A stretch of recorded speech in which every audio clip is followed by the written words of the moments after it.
vamos desenvolver um conjunto de curiosidades.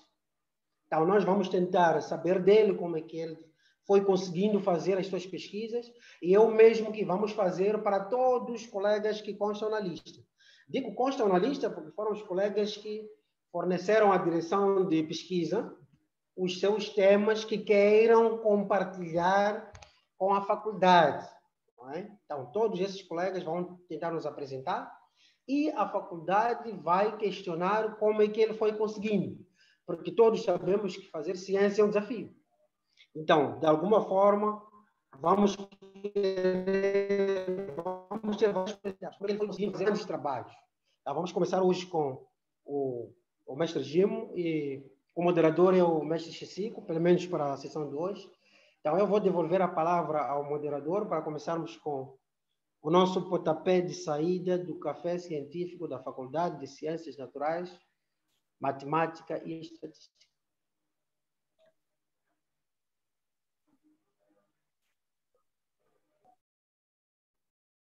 Muito obrigado, professor Kunika, pelas notas introdutórias do nosso evento. Então, conforme já vinha dizendo, vamos acompanhar a apresentação do mestre Gimo, que vai falar da diversidade de besouros rola-bostas na África Austral, uso de técnicas moleculares para inferir hipóteses biogeográficas. Então, este seminário vai ter uma duração, vai ter a duração de 1 hora, divididos em 30 minutos de apresentação do orador e 30 minutos de interação entre o orador e os participantes. No fim da apresentação, os participantes terão espaço para a colocação das perguntas, mas ao longo da apresentação também podem deixar as suas perguntas no chat, aqui na plataforma. O nosso orador é o Gimo Mazembe Daniel. Ele é mestre em entomologia e conservação da biodiversidade pela Universidade Federal de Grande Dourados, no Brasil, e atualmente ele é doutorando em entomologia na Universidade de Pretória, na República da África do Sul. Ele é docente efetivo da Universidade de Rovuma, afeto à Faculdade de Ciências Naturais, Matemática e Estatística, no curso de Biologia. Possui graduação em ensino de Biologia pela Universidade Pedagógica da Beira. O nosso orador, ele tem interesse em estudo de insectos e usa os besouros rola-bostas como modelo para resolver os problemas de sistemática e biogeografia desse grupo. Ele estudou durante a sua trajetória acadêmica e descreveu mais de uma dezena de espécies novas de besouros rola-bostas para a ciência. E a maior parte desses estudos estão publicados em revistas científicas populares. E ele conta com um índice elevado de citações. Então, esta é a breve apresentação do orador e passo a convidar o mestre Gimo para fazer a sua apresentação. Lembrando que tem 30 minutos para fazer. Mestre Gimo? Oi. Partilhar a minha apresentação aqui.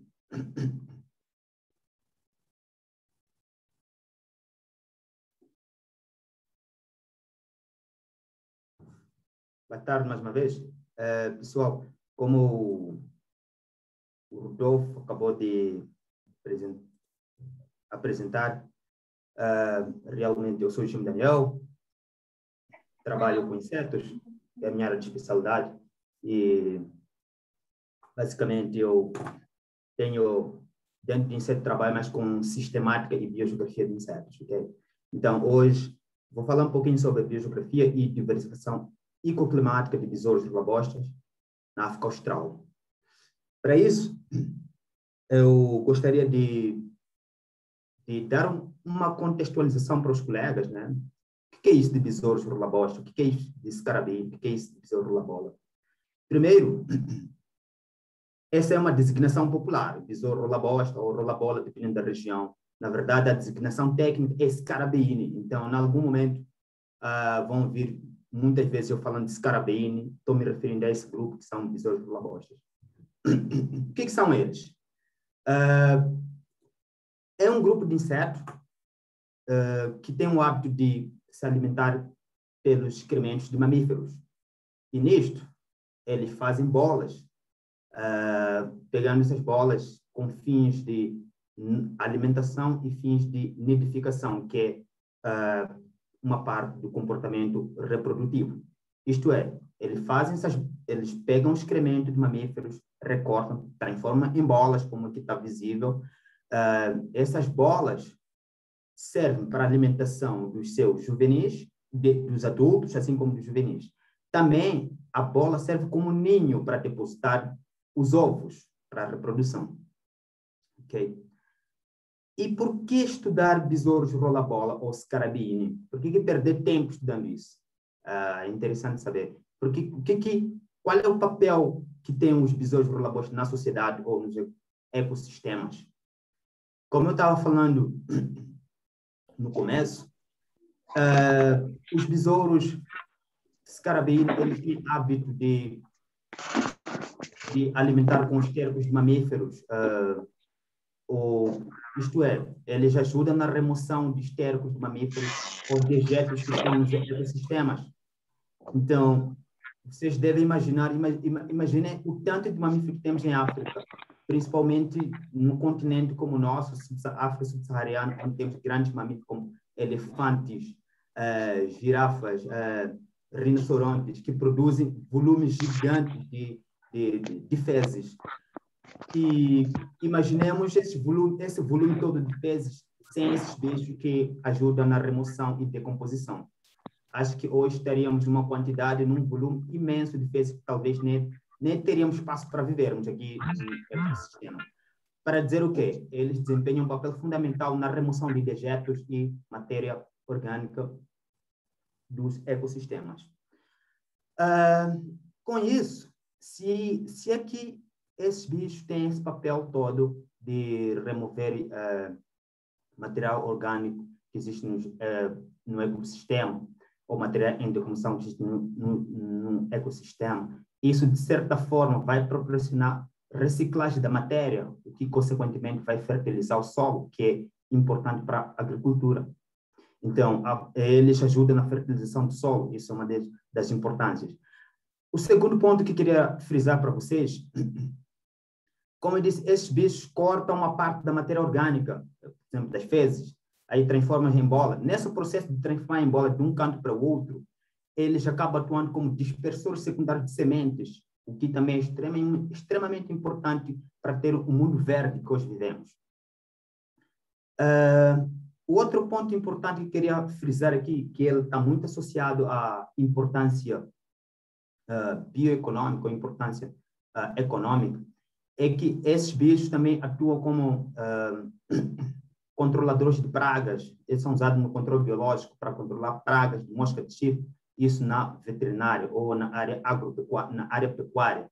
Então, no processo em que eles fazem esse rolamento, eles acabam eliminando, acabam matando as larvas que se transformam em adultos de mosca de chifre e que infectariam, de certa forma, se tornariam praga para a criação de gado. Então, esse é um ponto importante.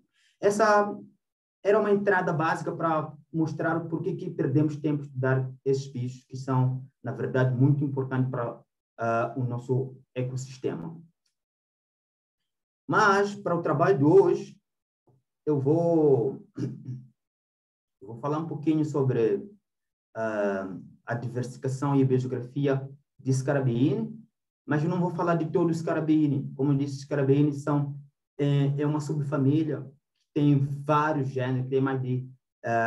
aqui na África Austral temos mais de 500 espécies. Então, eu vou me focar num gênero, vou usar um gênero como modelo para tentar entender como é que as hipóteses biogeográficas ou as hipóteses biogeográficas são inferidas. Portanto, como como o Chico disse na introdução, eu trabalho com Scarabini, basicamente em sistemática e biogeografia.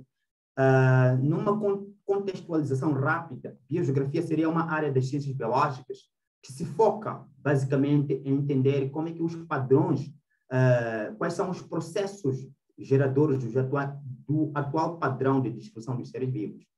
Esse ramo da biogeografia, da biologia, que se chama de biogeografia, ele é subdividido em dois subramos. Temos a biogeografia ecológica e a biogeografia histórica. Essas duas biogeografias, basicamente, elas se diferem na escala temporal na qual eles abordam.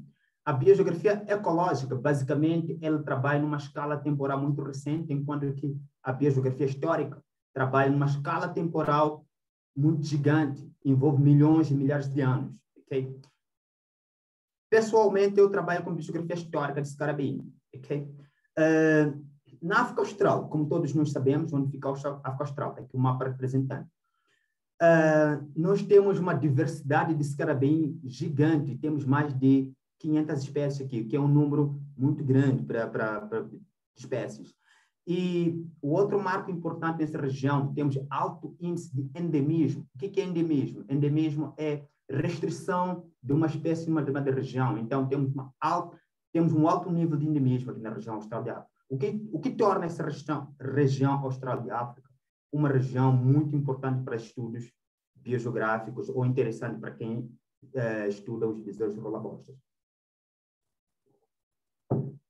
E as perguntas que se colocam geralmente, por que temos essa alta diversidade de Scarabini na região austral de África? Geralmente o pessoal coloca isso. Existem algumas hipóteses, o pessoal postula que possivelmente os eventos geoclimáticos que teria acontecido no passado, isto é, os segmentos geológicos, assim como as mudanças climáticas do último Cenozoico. O último Cenozoico é mais de 30 milhões de anos. Isso teria, em parte, a razão que geraria essa grande diversidade de Scarabini. Mas, no entanto, não existem detalhes de que forma esses fatores teriam influenciado na diversificação ou no padrão que hoje encontramos de distribuição desses bichos. Então, antes de avançar, falar da diversificação como tal, é importante fazer uma contextualização rápida dos eventos geológicos que aconteceram no passado nessa região austral de África. Se vocês prestarem atenção, acho que já viram falar de cadeias montanhosas de Drakensberg. Então, eu vou falar isso porque é uma cadeia popular, mas há 30 milhões de anos houve o surgimento nessa região aqui. Tipo, houve erupção geológica que culminou com a formação de uma cadeia montanhosa. Está aqui destacado a cor, essa cor de rocha, parece cor de rosa, sei lá, tem problema de cores, mas está escrito aqui, são cadeias montanhosas. E nessa região tem uma cadeia famosa aqui, que é a cadeia de Drakensberg, que é a maior cadeia montanhosa da África Austral, e por sinal também temos o Planalto Central da África do Sul. Então, no mesmo período, pessoal, é um período que coincide com transição de uma era de 30 milhões de anos atrás até mais ou menos 15 milhões de anos atrás. Nós tínhamos uma estabilidade de temperatura aqui, onde era comum encontrar ambientes quentes e chuvosos. E essa era chamou-se de climático ótimo de Mioceno. Depois do climático ótimo de Mioceno, houve despencamento ou descida de temperatura. Significa de 15 milhões de anos para baixo, houve descida de temperatura. A área ou o globo, a região, se tornou uma área mais fria e mais seca. Okay? Então, isso mostra que houve mudança de clima, mudança de regimes de clima nessa fase. Também, um fato interessante que eu queria partilhar com vocês, no que concerne a mudanças climáticas, é o regime de precipitação. Em Moçambique, eu vou citar Moçambique porque nós todos somos moçambicanos, estamos muito familiarizados com Moçambique. Em Moçambique, no geral, as chuvas, elas acontecem no período, geralmente é no período do verão. Os verões são chuvosos e os invernos são secos em Moçambique. Então, isso também acontecia há 30 milhões de anos até mais ou menos 10 milhões de anos, acontecia em toda a região austral de África. Mas, no Pleistoceno, que é mais ou menos de 5 milhões de anos para baixo, houve mudança de regime de precipitação aqui na região mais ao sul da África do Sul, que é a região do Cabo. Em vez de serem os verões chuvosos e invernos secos, aqui nessa região passaram a ter invernos chuvosos e verões secos, enquanto que a região mais ao norte continuou com o mesmo regime que hoje existe em Moçambique, que é verão chuvoso e inverno seco. Ok? Então, esses fenômenos todos, de certa forma, eles afetaram a evolução e a diversificação da flora e da fauna dessa região, da região austral de África. E isso não seria exceção para besouros relabós, para Scarabéi, mas nós não temos detalhes de que forma esses fatores, essas mudanças climáticas teriam afetado a diversificação do grupo, razão pela qual eu e meus colegas decidimos fazer esse estudo usando besouros relabós como modelo de estudo. O outro fator interessante que eu queria partilhar com vocês nessa contextualização histórica é a aridificação da área do sudoeste de África. Essa região se tornou mais árida. Também, com certeza, afetou a fauna e a flora que habitavam nessa região. Então, para entender de que forma essa mudança climática e o fato deles terem afetado a flora e a fauna da região, de que forma isso teria afetado os besouros relabós ou Scarabéi, nós usamos como um grupo modelo um gênero que se chama Epirinas. Esse gênero ele é endêmico na região austral, é endêmico na África do Sul e recentemente descobrimos que ele também ocorre na região aqui em Namíbia. Mas basicamente ele é endêmico na África do Sul. Okay? E geralmente grupos endêmicos são bons modelos para estudos de evolução e biogeografia. A outra razão da escolha de Epirinas como um gênero modelo é o fato de Epirinas ter uma taxonomia bem resolvida. Significa para você estudar a evolução de um determinado grupo, para estudar a biogeografia de um determinado grupo, entender a ecologia, você tem que saber do que você está lidando, o que é aquilo, saber as espécies, o nome das espécies. Portanto, esse grupo está bem resolvido a sua taxonomia, a razão pela qual a escolhe. E quais são as perguntas de pesquisa que nós desenhamos para ele?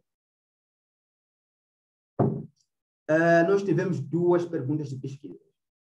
A primeira pergunta de pesquisa era: qual é a vegetação ancestral dos Epirinas? Em que tipo de vegetação os Epirinas habitavam? E a segunda pergunta é: como é que essas flutuações climáticas, como falei, ou mudanças climáticas, e consequência mudança dos tipos vegetacionais, teria influenciado na especiação e extinção desse grupo? Essas são duas perguntas principais da nossa pesquisa. Okay? E como materiais e métodos, o que nós propusemos? Primeiro, propusemos uma análise filogenética baseada em métodos, em técnicas moleculares. Isto é, a nossa filogenia foi inferida baseados em dados moleculares. Segundo, depois de termos a árvore filogenética inferida, também submetemos a estimativa do tempo de divergência. Procuramos saber quando que os epirinos teriam originado. Okay? Para isso, usamos também técnicas baseadas em datação molecular para inferir o tempo de divergência desse grupo. Terceiro, fizemos as análises biogeográficas usando um programa que chama-se BioBios, que se corre no programa R, que também... E o outro ponto que outra análise que a gente fez no trabalho, como eu disse, teve toda essa diversificação do bicho poderia ter acontecido num período conturbado, um período de mudanças climáticas. Queremos saber se houve mudança dos tipos vegetacionais, qual foi o comportamento da especiação e extinção dos epirinas. Será que houve especiação em massa, houve extinção em massa do grupo? Como que isso aconteceu? Então, estimamos a taxa de extinção e a taxa de especiação e extinção do grupo usando métodos bayesianos. O último método que a gente usou foi entender qual é a dinâmica do clima, como é que a mudança climática teria afetado, de certa forma, a distribuição espacial dos epirinas. Para isso, fizemos modelagem, fizemos simulações, predições de distribuição potencial de epirina, usando diferentes cenários climáticos, isto é, usamos o último glacial máximo, que são mais ou menos 22 mil anos atrás, o Holoceno, que é mais ou menos 6 mil anos atrás, condições climáticas do presente, que é hoje em dia, e também fizemos simulações do futuro, a 2070, para ver em 2070 qual será a resposta da distribuição espacial dos epirinas perante as mudanças climáticas. Okay? E tivemos como resultado, como eu disse, o primeiro ponto era inferir a filogenia, não é? Inferimos a filogenia usando dados moleculares. Notamos claramente que os epirinas compreendem um grupo monoflético, okay? E é grupo irmão dos sísifos. E também queremos saber quando que esses bichos surgiram. As nossas análises sugerem que o ancestral comum entre os epirinas e os sísifos, que é o grupo irmão, eles teriam surgido por volta do final do Oligoceno, há 33 milhões de anos. Mas, se nós prestarmos atenção no nosso cladograma, notaremos que, embora o grupo tenha originado há 33 milhões de anos, mas a sua diversificação, a sua especiação, ela se dá no meio do Mioceno, mais ou menos há 20 ou 15 milhões de anos atrás. Aqui começa a grande diversificação do grupo. Okay? A outra pergunta interessante que a gente se propõe para estudar era saber onde que esses bichos teriam originado. Teriam originado em florestas ou em áreas abertas. Para isso, categorizamos florestas, que seriam representadas por áreas cor verde, e áreas abertas ou savânicas, representadas por cor azul. As nossas análises biogeográficas sugerem que os epirinas teriam originados em áreas de florestas, okay? E sofreram subsequente radiação em 4 centros biogeográficos, nomeadamente. Aqui temos as florestas montanhosas do Nordeste e também temos savanas do Planalto Central, temos as florestas do Sudeste, aqui na costa oriental da África do Sul, e também temos na costa oeste da África do Sul, que é uma região savânica, porque temos esses 4 centros principais, centros biogeográficos principais de epirinas. Se nós repararmos para esse cladograma aqui, que mostra a reconstrução ancestral do tipo de vegetação na qual os epirinas habitavam, notaremos que, embora os epirinas teriam originado em florestas, eles sofreram diversificação em vários ambientes, incluindo áreas abertas. Okay? Mas a diversificação em áreas abertas, ela se dá massivamente, mais ou menos por volta de entre 20 milhões de anos atrás a 15 milhões de anos atrás. E esse período, se vocês prestarem atenção nesse gráfico aqui, vão ver que é um período de transição entre uma área que era altamente chuvosa e úmida, e essas condições chuvosas, úmida e quente são condições propícias para a ocorrência de florestas, e, ao mesmo tempo, essa radiação coincide com um período no qual a temperatura começa a descer. Tenho que referir um ponto aqui. A mudança de temperatura, a descida de temperatura, ou a predominância de condições secas e temperaturas baixas, isso promoveu a redução de extensas, quer dizer, nessa região, durante o período do Oligoceno, entre 30 milhões de anos a mais ou menos 20 milhões de anos, aqui predominavam vastas extensões de florestas. Então, quando houve mudança desse ciclo de temperatura, passando a áreas mais secas e frias, as florestas foram se reduzindo. Isto é, houve contração de florestas, em contrapartida apareceu vegetação que suportava o tipo de clima que estava aparecendo aqui, que era um clima mais seco e frio. No caso, seria vegetação do tipo savanas ou formações abertas. Ok?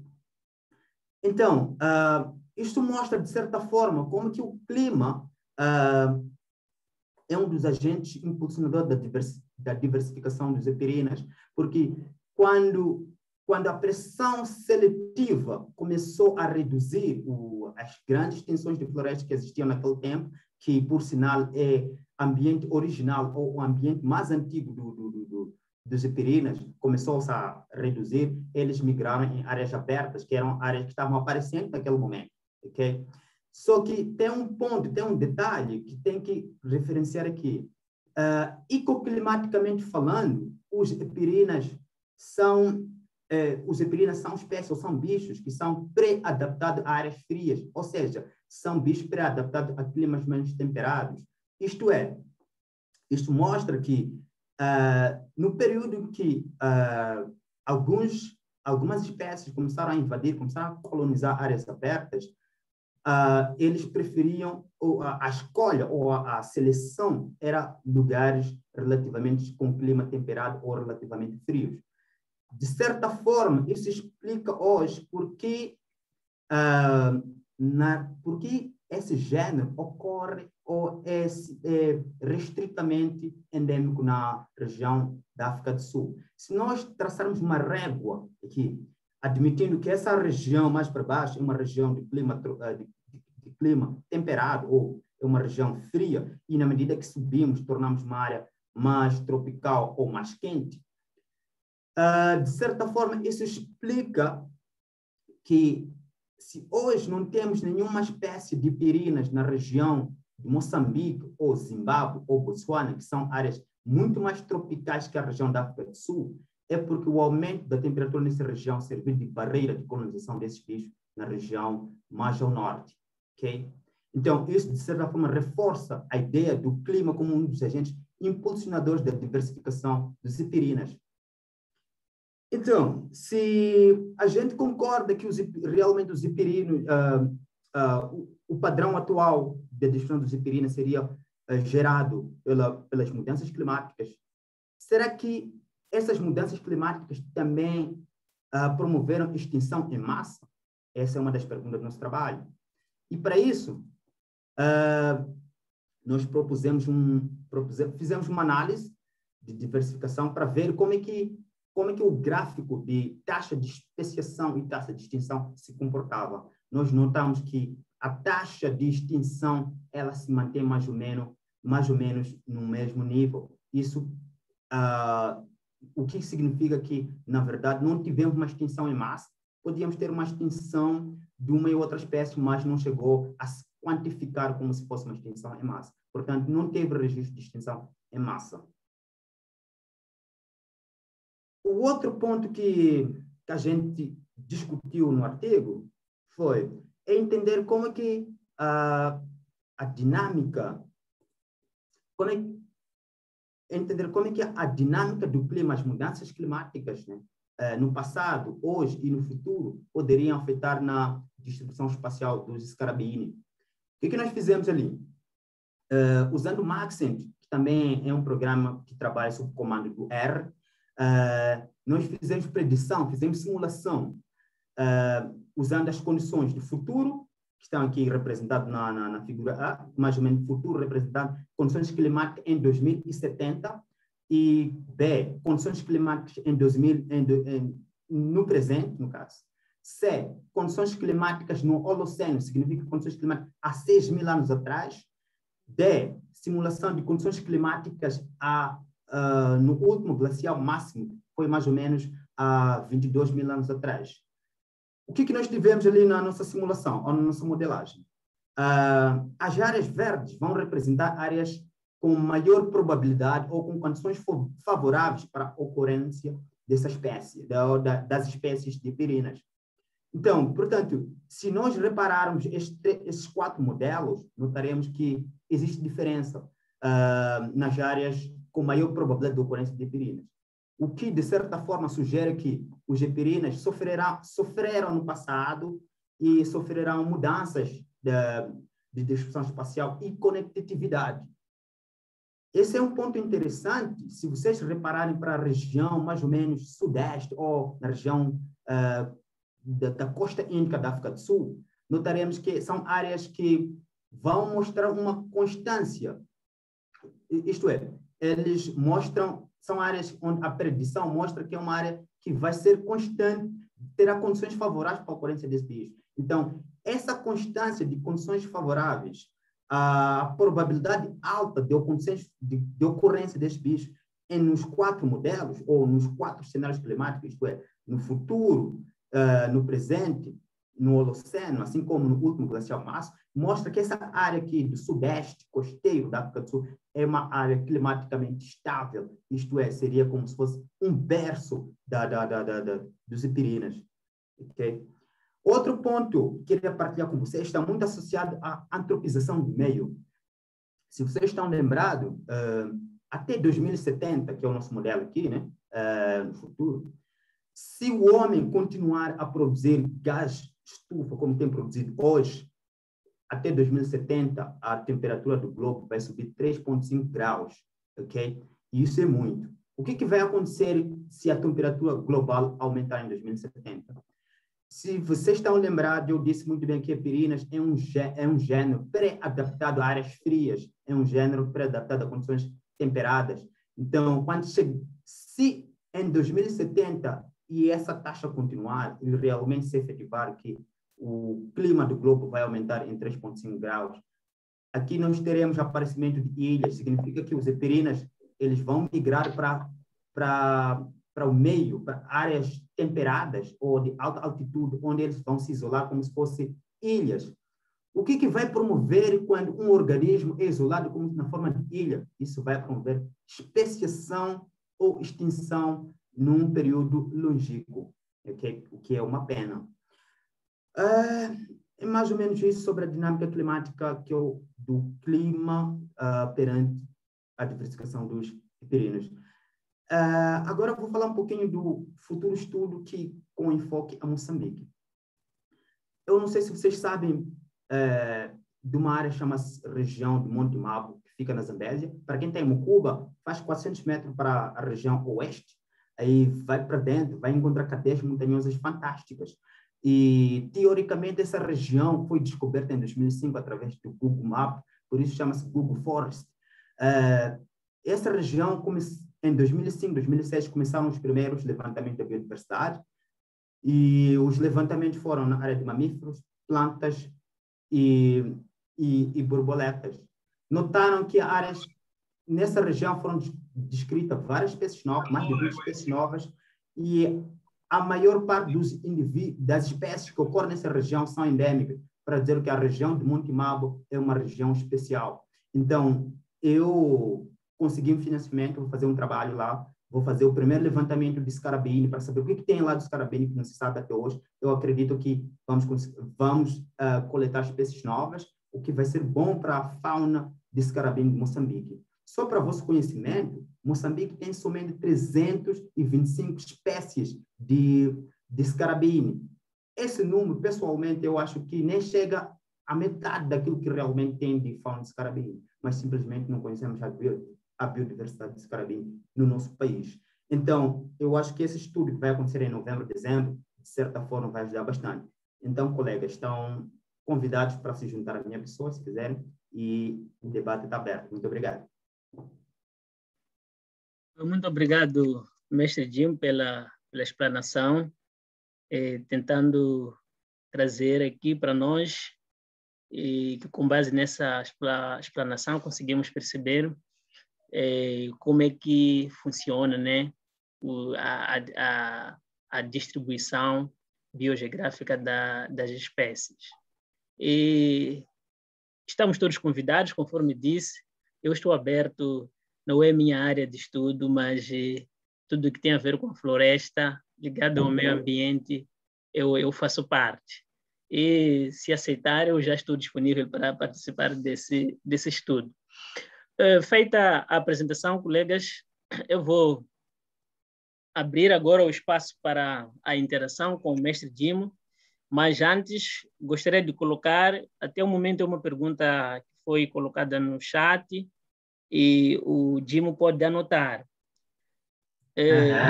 Sim, o Atumani, ele coloca a seguinte pergunta. Ele gostaria de saber como os organismos carabin conseguem se adaptar às condições ambientais da África.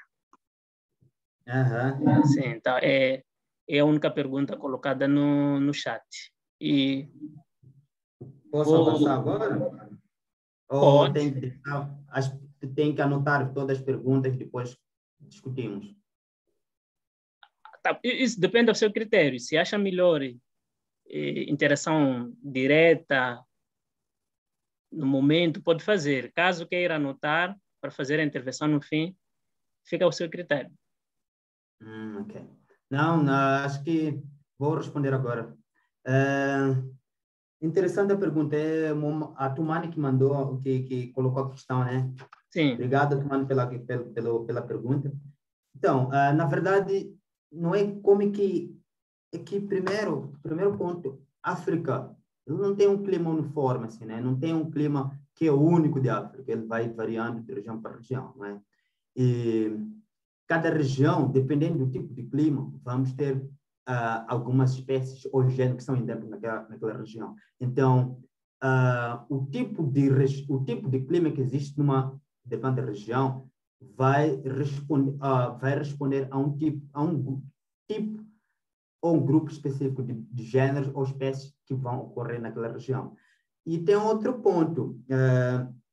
Os besouros, eles são nativos daqui, eles não foram introduzidos aqui para dizer que eles teriam como que eles se adaptam. Então, a sua pergunta, Tumani, a resposta é simples. Em África temos vários tipos de clima e cada tipo de clima vamos ter um grupo específico que é endêmico ou é restrito naquela região, ok?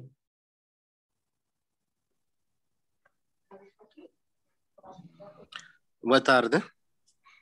Boa tarde. Sim, mestre Dimo, muito obrigado.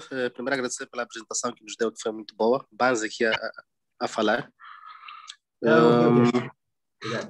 Trouxe-nos algo que mesmo nós que não somos da área conseguimos perceber da sua explicação, que foi muito boa.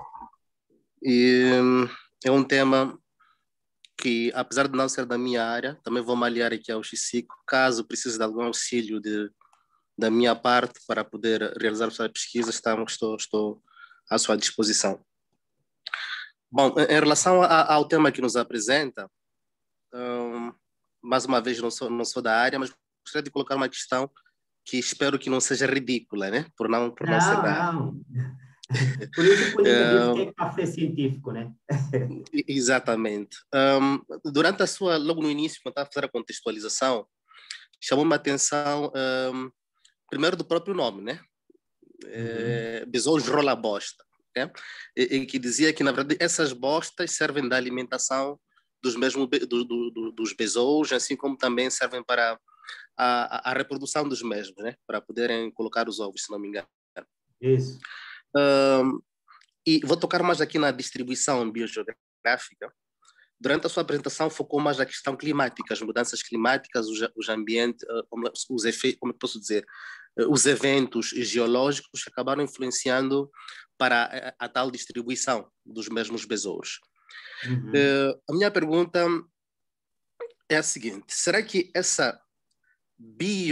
a distribuição biogeográfica também não estaria relacionada à disponibilidade dos estercos dos animais, né? Isto é, imagina uma região em que não há muito gado, uma região totalmente urbana, em que os seres humanos, como deve ser assim, os seres humanos, para as suas necessidades biológicas, usam casas de banhos, de esgotos e tudo, e os besouros não têm acesso aos tais dejetos para poderem se alimentação.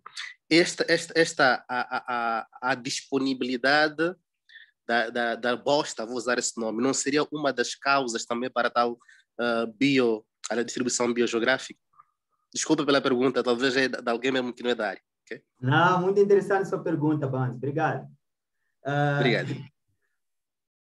Olha, eu acho que você levantou um ponto interessante.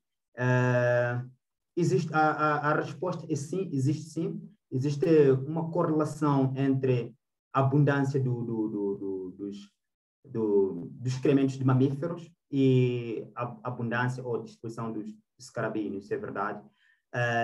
Prova disso, África, como você deve saber, nós temos grandes mamíferos como elefantes, rinocerontes, e muitos desses grandes mamíferos em regiões como América do Sul, Europa, algumas regiões na Ásia, foram extintas há milhares de anos.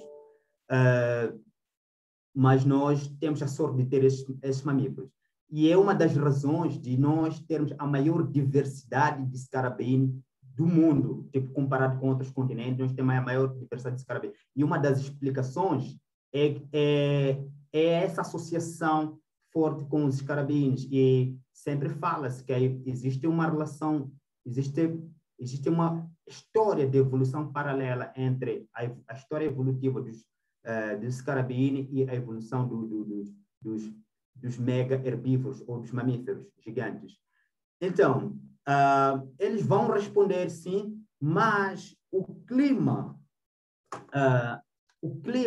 ele vai desenhar um papel fundamental para dizer se o bicho, o grupo, vai se restringir àquela área ou não. Como eu estava falando, que tem regiões que são mais ou menos frias, ou regiões secas e frias, vou dar exemplo, regiões semidesérticas, né?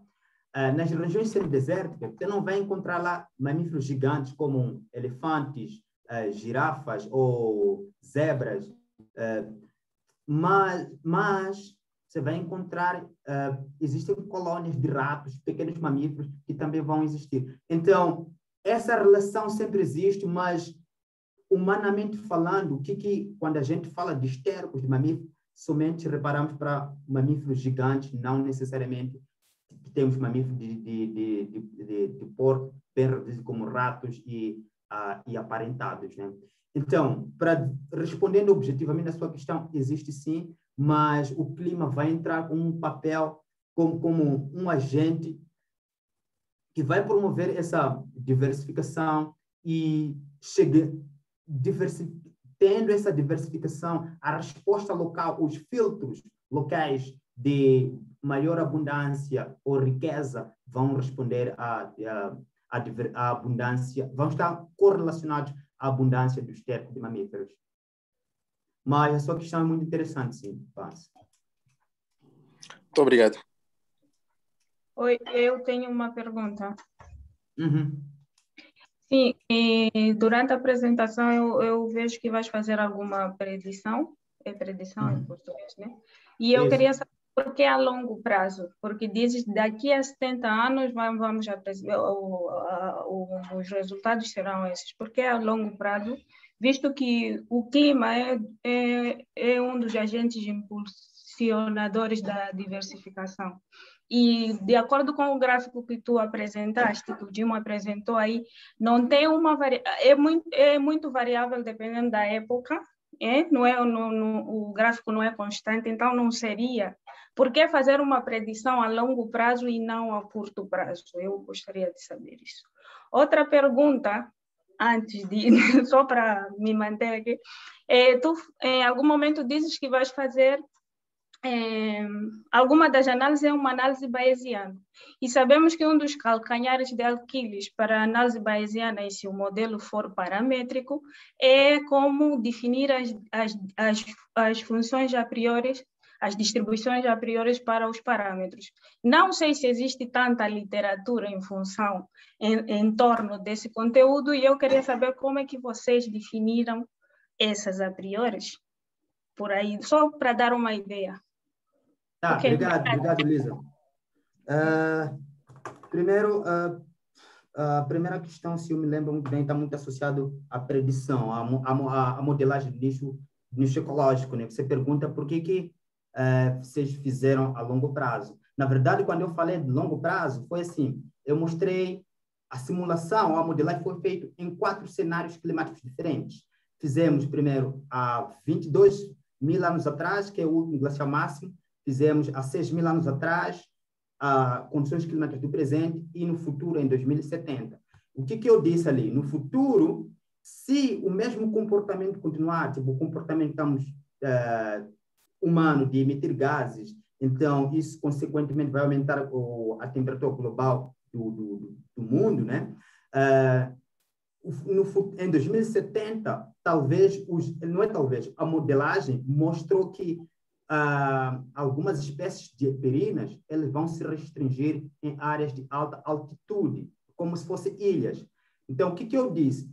Se isso continuar, em 2070, se isso continuar, num futuro muito longínquo, isso pode promover a especiação ou extinção. Eu uso longínquo por quê? Porque para haver especiação não é uma coisa que vai variar de 1000 anos ou 2000 anos, é uma coisa que envolve milhares ou milhões de anos. Por isso eu acabei falando de um futuro muito longínquo. Ok. Agora, quanto à sua pergunta que envolve questões bayesianas, quando eu falei de bayesiana, para nós inferirmos as nossas hipóteses filogenéticas através de dados moleculares, nós usamos vários métodos. Temos a parcimônia, temos a máximo verossimilhança e temos a bayesiana. Os artigos recentes sugerem que a parcimônia não é tão robusta assim, então a gente não usou no nosso artigo, usamos duas técnicas basicamente para inferir a filogenia. No caso foi a máxima verossimilhança e a bayesiana. Então, quando você fala dos parâmetros a posteriores, nós inferimos parâmetros a posteriori através das probabilidades que é aceito, que vai variar de 1 a 0, não é? Então, esses foram os parâmetros que a gente usou para inferir até que ponto aquela filogenia era robusta, até que ponto, se tivermos o máximo de probabilidade, o máximo de parâmetro, que é aquela filogenia era robusta, no caso, e foi desse jeito que a gente inferiu. Agora, não sei se você, como uma pessoa que estuda estatística, talvez você pode ter alguma coisa a dizer sobre isso, mas foi isso que a gente trabalhou. Ok, obrigada. Como não entendo muito bem do tema, queria não, interessante a sua pergunta, obrigado. Ok. Tá bom, obrigada. Por mim, tá. Eu agradeço. Mestre Jim tem uma pergunta no chat. O Agostinho, ele diz o seguinte, né? Que esses animais, esses insectos, os carabinhos, são mais vistos em ambientes secos e é raro ver em ambientes úmidos. A que se deve? Eu vou dizer que é o contrário, né? Mas tudo bem. Eu acho que primeiro essa visão de ambientes secos, de ambientes úmidos, tá bem. Aí eu acho que eu não sei quando que ele viu isso. Muito possivelmente ele coincide de ver esses bichos em esse ambiente, mas não significa que necessariamente esses bichos são restritos em ambientes secos ou ambientes raros. Só para ter uma ideia, o período de maior atividade desses bichos é o período úmido, o período chuvoso, entendeu? Então, eu acho que não é bem assim como ele colocou.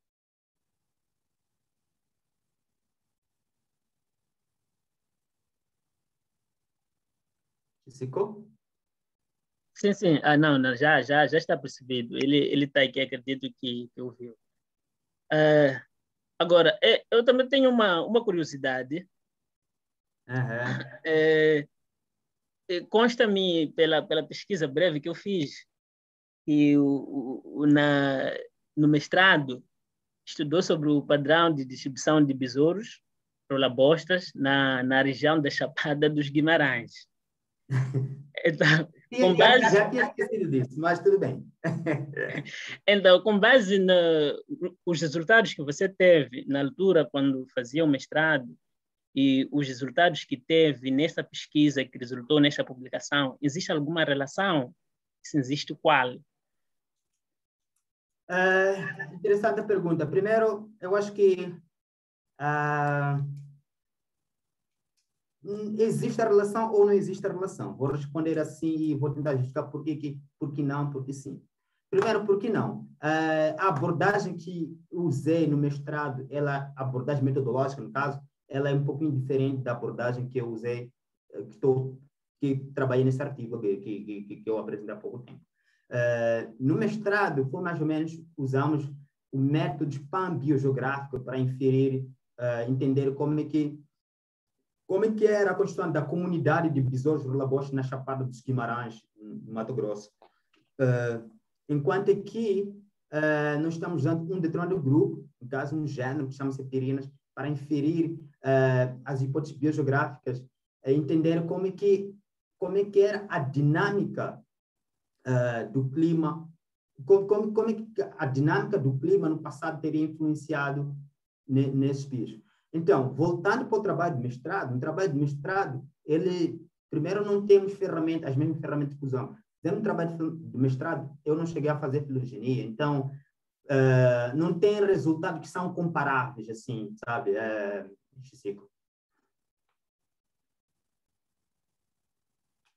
Ok, ótimo. Uhum.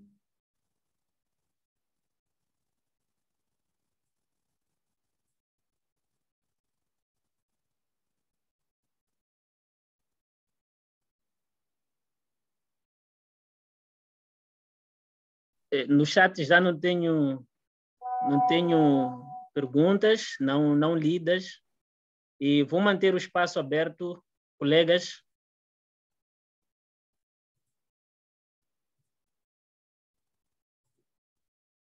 Será que o professor Lázaro não quer falar alguma coisa, hein?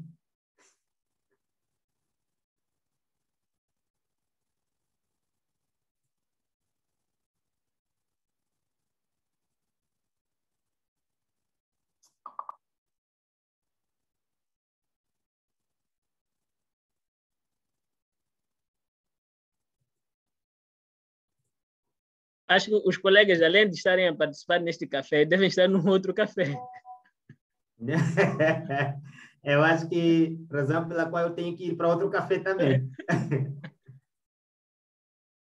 Nada disso, estamos aqui no mesmo café. Boa tarde. Pode falar.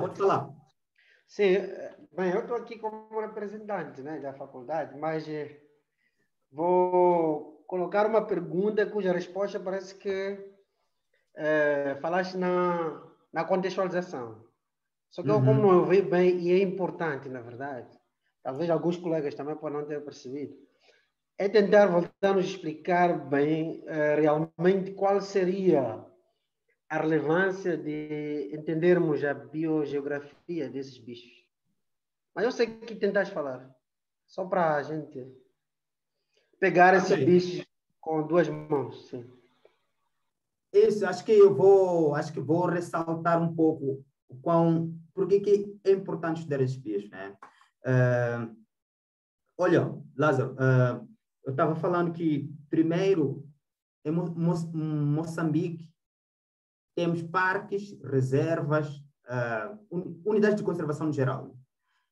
Para nós, se hoje o pessoal fala de conservação da biodiversidade, muita gente repara somente para mamíferos grandes, elefantes, leões, coisas que chamam a atenção a TV, chamam a atenção os mídias, né?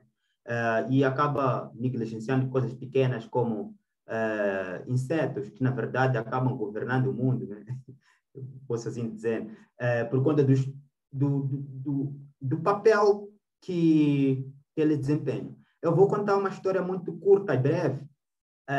Em 1960 a 70, a Austrália introduziu gado bovino, criação de gado bovino por lá.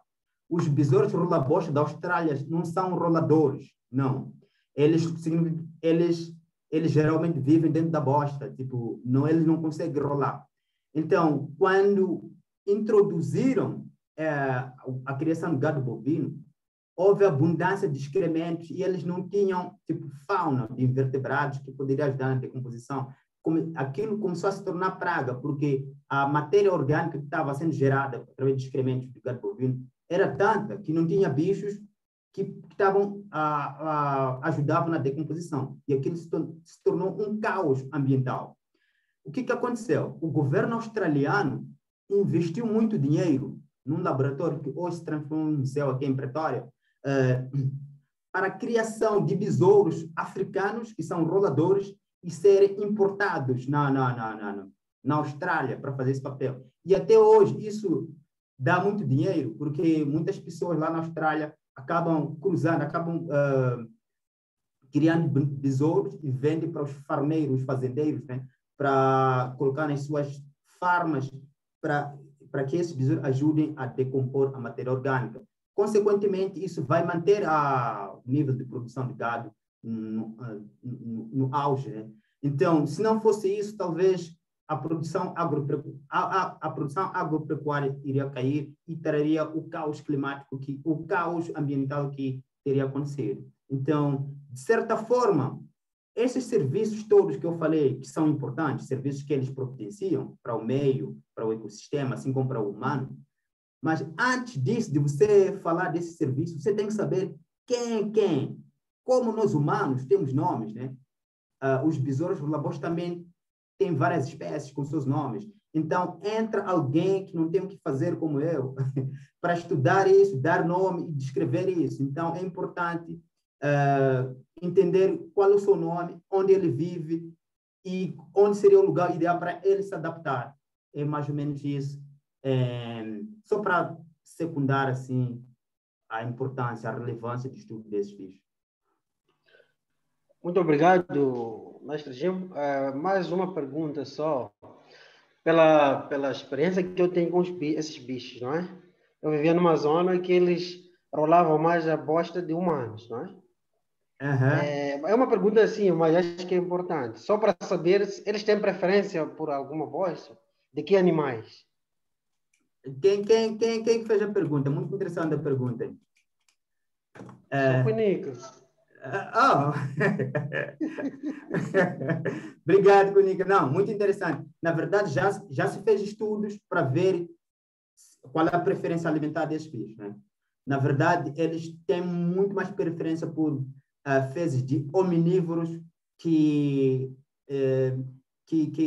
herbívoros, por exemplo. Hominívoros, no caso, inclui humanos também. Então, razão pela qual é muito comum em regiões onde tem problema de saneamento encontrar esses bichos rolando fezes humanas, assim, indo para escavar algures e fazer essas coisas. É muito comum, sim. Certo, mas qual é a preferência? Eles têm uma preferência? Isso que eu falei, tem preferência pelas fezes de hominívoros. Hominívoros inclui humanos, omnívoros. porcos. Uhum. Ok, está certo. Obrigado pelo esclarecimento.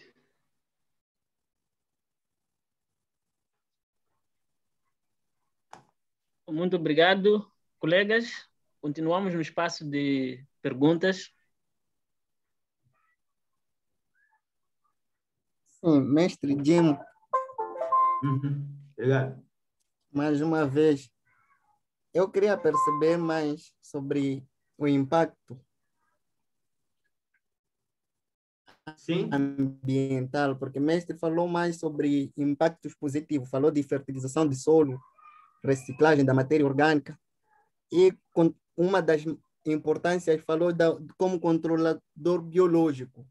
Então, queria saber quais são os impactos negativos que este besouro bosta tem para nosso meio, já que nós aqui, como se referiu, preferem mais viver em parte onde tem humano, por causa das fezes humanas, pode trazer. Olha, não diria que tem um impacto negativo, não. Olha que não tem necessariamente um impacto negativo, assim, né? o que nós crescemos em Moçambique, eu particularmente cresci numa região em Sofala, onde quando a gente brincava com os bichos, dá a ideia de que vai trazer doença. Ou os nossos pais falavam isso, não pega esse bicho, pode trazer doença. Realmente, se o bichinho está com fezes ali, está rolando, você pega, você pode, de certa maneira, se contaminar por conta disso. Mas não significa necessariamente que esse bicho tem impacto negativo para humanos. Muito pelo contrário, é o humano que causa impactos negativos para ele, né? Agora, tem uma pergunta no chat que eu achei muito interessante sobre interação química. Deixa eu vou ler um pouquinho aqui. Qual é o mecanismo que os rola-boys localizam, os besouros usam para localizar as fezes humanas, né? Existe uma interação química? Com certeza. Eles têm uma antena e na antena tem sensilas. Essas sensilas vão, se tiver fezes por perto, geralmente eles captam até 30 metros o cheiro. Aí eles vão. Então, existe uma interação química, sim. E vão atrás da fonte.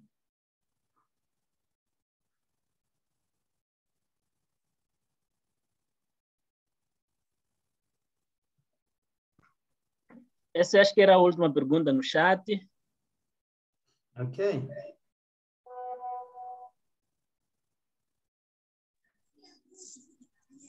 Boa noite. Boa noite, mestre Celestino João. Como vai, meu grande amigo? Eu estou bem, não sei, grande Jim. Estou vivo ainda. Olha, eu faço uma pergunta só para acrescentar algum esclarecimento da resposta que deu em relação à preferência. A pergunta que o professor Cunicas fez sobre a preferência em termos de esses bichinhos, né? Depois o mestre Jim disse que preferia mais fezes dos omnívoros. E eu queria saber, em termos de vantagens, por que eles preferem isso e não preferem dos herbívoros, dos carnívoros, simplesmente? Qual poderá ser a vantagem disso? Ou que implicações se eles estiverem a habitar num lugar onde possam apenas ter fezes dos herbívoros? Que problemas isso poderia ter sob o ponto de vista nutricional, sob o ponto de vista ecológico? Isso aí. Obrigado, Celestino. Olha, primeiro tem a questão nutricional. O estudo que se fez foi num laboratório, não foi um estudo em campo, para ver essa preferência, né? Uma das razões que eles falavam era a composição nutricional. Tipo, a princípio, os fezes de omnívoros eram muito mais nutritivos que fezes puramente de herbívoros, que basicamente era composto de fibras. Ok? Então, e se eles estiverem em ambientes com somente herbívoros ou somente omnívoros, isso não teria um impacto ecológico.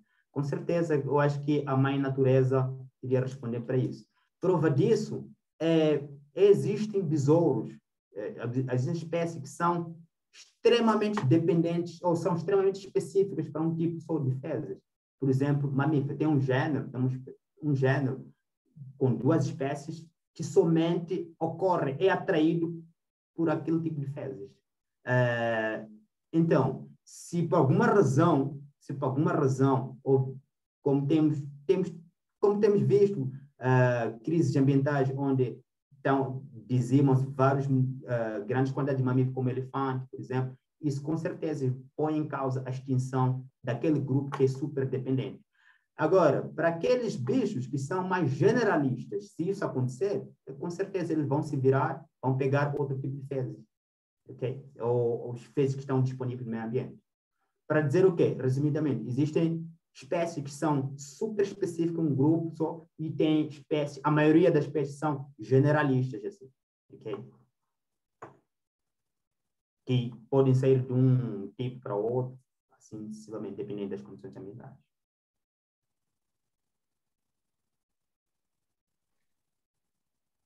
Muito obrigado. Ficamos com 10 minutos.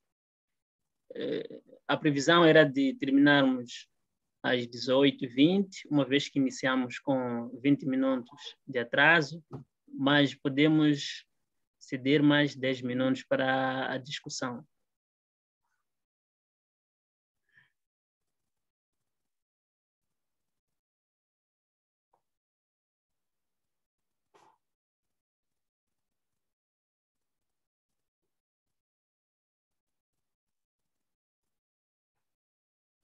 Mestre Chizico.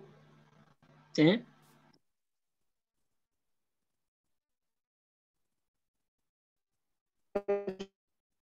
Para haver uma...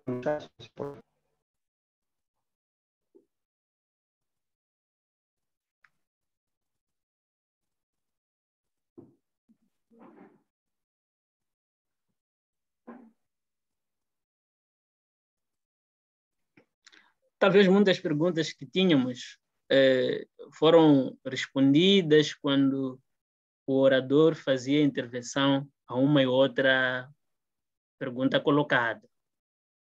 Acredito que seja a razão do silêncio e tudo quanto foi dúvida durante a explanação, no momento que ia respondendo às perguntas colocadas, outras perguntas não colocadas nesse momento foram supostamente respondidas e as dúvidas esclarecidas. Não, mas eu estou a ver aí que a pergunta diz assim: qual é o mecanismo que os rolabostas usam, né, para localizar a bosta? Eu estou a ler, alguém colocou. Não, mas existe foi... Está ultrapassado. Já respondi isso aí comigo. Ah, ok, tá bom. Obrigado. É que é importante. Acho que posso responder para você em off. Acho que você tinha saído para pegar um café. Como estamos num café científico, né? Agora, mestre Gimo, eu sei que é um percurso, não é? Explicar assim aqui, mas não sei se também tocou nesse ponto, porque você trabalha com isso, né? Fica a localizar tribos, diferentes tribos, né? Dessas espécies. E pelo que vi nos artigos, é que usa análises moleculares, não é? Então, eu acho que de alguma forma podíamos ter os resultados, não é? Dessa biodistribuição, essa biogeografia. A biogeografia é uma distribuição geográfica desses bichos, não é? Então, de alguma forma, a sua característica molecular tem a ver com a sua distribuição. Existe alguma relação? A pergunta seria a seguinte: existe alguma relação entre a sua localização geográfica e o seu perfil molecular, em termos de DNA, essas coisas? Deixa eu reformular a sua pergunta. Você quer perguntar se existe alguma relação biogeográfica e relação de parentesco? Na verdade, a gente usa dados moleculares para inferir o relacionamento de parentesco, isso é através de filogenia, relacionamento filogenético, né? Até que ponto esse bicho ou esse gênero é próximo ao outro, até que ponto. Então, tem duas respostas para a sua pergunta, Lázaro. A primeira resposta é que sim, tem grupos que são mais ou menos são biogeograficamente restritos da área, então vão ser o seu perfil filogenético, o seu perfil molecular vai ser muito próximo um ao outro. Então, no caso, eles vão formar um clado específico. Mas, por se dar o caso de taxas que são de ampla distribuição, que são de distribuição global, por exemplo, eu tenho um grupo que estou na minha tese de doutorado, eu trabalho com um grupo que chama Sizifine, é uma tribo, chama Sizifine.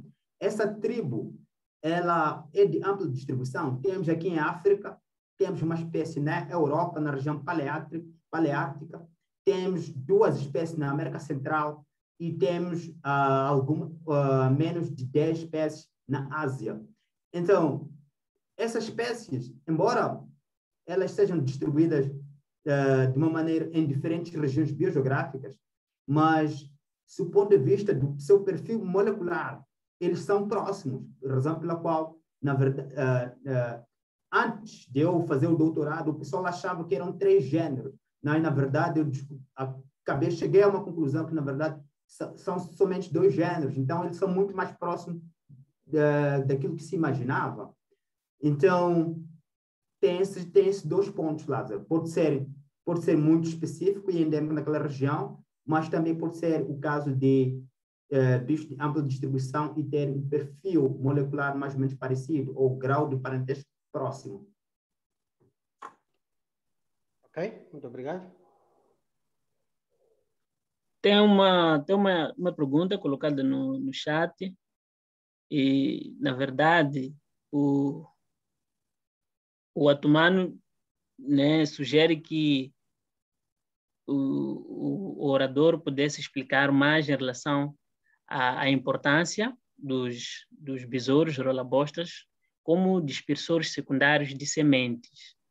Acho que durante a explanação falou que o mecanismo que eles fazem de decomposição da matéria orgânica e também nesse processo acabam sendo dispersores de sementes. Sim. Atumani, obrigado pela pergunta, mais uma vez. Olha, imaginemos, vou falar de fezes de elefantes.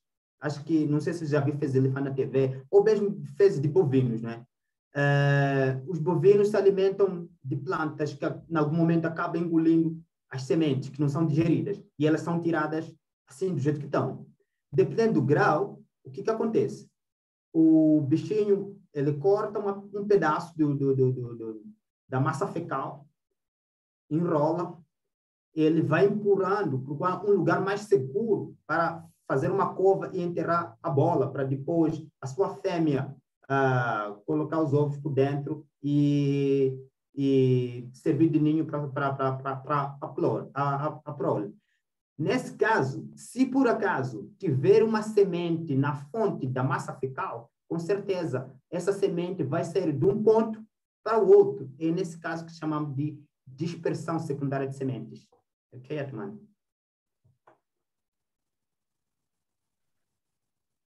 Muito obrigado, mestre Jimo.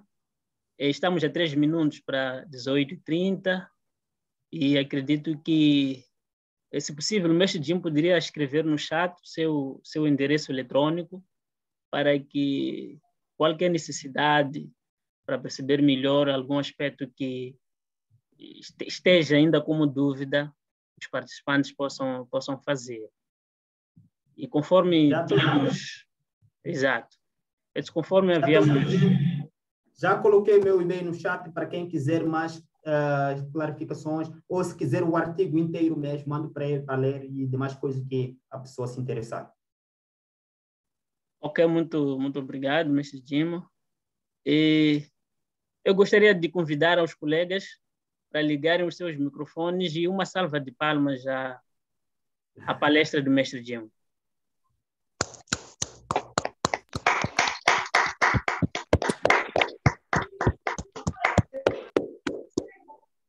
E antes de passar a palavra ao professor Kunika, também é sugerir que todos nós ligássemos as câmeras para uma foto de família neste nosso primeiro evento. Vamos organizar as gravatas. Estou vendo o Celestino está organizando as gravatas.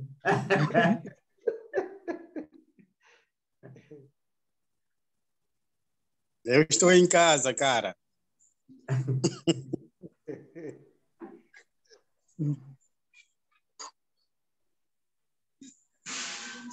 Olha, Jimo, aquela pergunta que vinha à Faculdade de Ciências Naturais, Matemática e Estatística, quem fez é o Lusitano.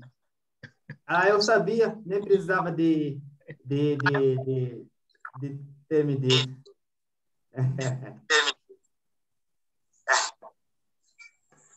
Estão mandando um tatá para a filha da Cátia.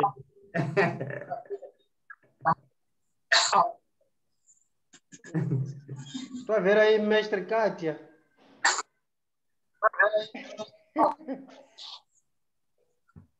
Faz uns 2 meses que eu lhe via. Pois é, pá, estamos juntos, assim mesmo, online. Será assim mesmo para sempre. Tá bom, a foto já foi feita. E, mais uma vez, volto a agradecer ao mestre Jim e vou devolver a palavra ao professor Kunika para fazer o encerramento do webinar. Sim, muito obrigado a todos pela participação. Mas antes de eu fechar, porque eu vou fechar mesmo, não sei se o orador tem alguma coisa a dizer. Não tenho muita coisa para falar, não. Eu só quero agradecer a todos, a presença de todos, as perguntas feitas, e é isso. Ok, muito obrigado, mestre Gil, mais uma vez. Então, nós vamos encerrar a primeira sessão de ciclo de seminários da Faculdade 2021, do tema que o mestre Gil nos apresentou aqui, um tema muito importante sobre os besouros. E teremos a próxima sessão daqui a 15 dias. A direção vai mandar aí o cartaz, o tema e o orador. Então, muito obrigado mais uma vez pela participação de todos e que participem mais vezes. A ideia aqui, como eu disse, é aprendermos sobre vários temas das ciências naturais e matemática, principalmente dos nossos colegas, saber o que cada nosso colega faz.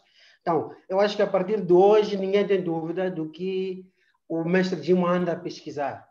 Então, até agora temos dúvidas do que o Clínica pesquisa, o que o X5 pesquisa, mas há um momento que cada um vai apresentando, vamos ter certeza o que cada nosso colega pesquisa, que ciência ele faz, como é que ele consegue publicar tão bem. Então, a ideia desses seminários é isso, e aprendermos como é que se faz a pesquisa e publicação na área de ciências naturais, matemática e estatística. Muito obrigado a todos e até a próxima. Obrigado.